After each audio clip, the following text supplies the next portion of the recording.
Olá, eu sou o Douglas, CTO da Opens, e eu vou te explicar o que é API, que é uma nomenclatura que você deve estar encontrando por aí na tua jornada.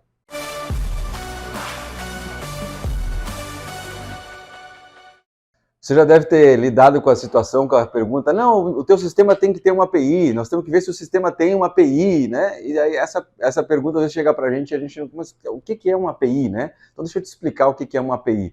A API é uma interface de programação para integrar dois sistemas. Imagina que um sistema precisa conversar com o outro, a gente precisa encontrar um padrão para que eles conversem.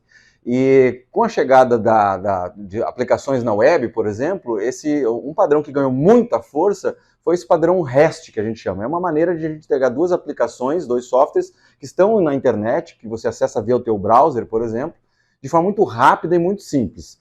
E daí a pergunta que fica é por que eu tenho que saber de API, por que eu tenho que entender se isso é importante para mim? Bom, se você está no mundo dos negócios, você certamente vive um dilema.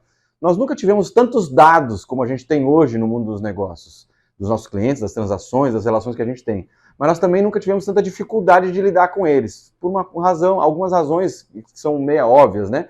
Os dados estão em sistemas diferentes, então parte da transação, da relação com o meu cliente está no CRM, parte da transação está no meu ERP, sistema financeiro, de contas a pagar, parte está no meu helpdesk.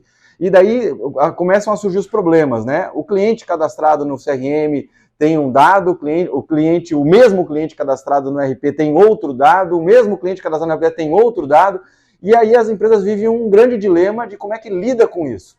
Então, uma das maneiras de você fazer isso é integrar esses sistemas, você conseguir fazer a troca de dados e informações entre eles, e para isso a gente usa essas APIs, né?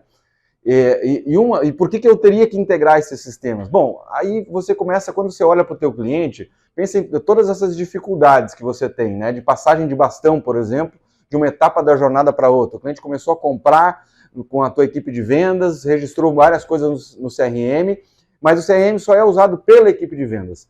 Aí, quando ele faz a compra, você precisa transferir a responsabilidade de trato com esse cliente para uma equipe interna de pós-venda, por exemplo, que usa outro sistema, usa um sistema de helpdesk, por exemplo. Aí você tem que transportar essas informações, o histórico se perde. E o cliente, nesse processo, também se perde. Então, se ele ligar para a tua empresa ou entrar em contato via um chat, ele não é reconhecido de um sistema para outro. Então, esse é o grande desafio que a gente tem e precisa fazer. E certamente todas as empresas estão lidando com isso, né? Então, quando você for escolher um sistema para usar em qualquer uma dessas áreas, uma das razões, dos cuidados que você tem que ter é justamente ver se ele tem essa capacidade de se integrar com outros sistemas. Porque se ele não tiver, você está muito limitado. Certamente você vai ter um problema de negócios, de eficiência e até de qualidade de atendimento do teu cliente se você não conseguir integrar todas essas etapas da tua jornada aí.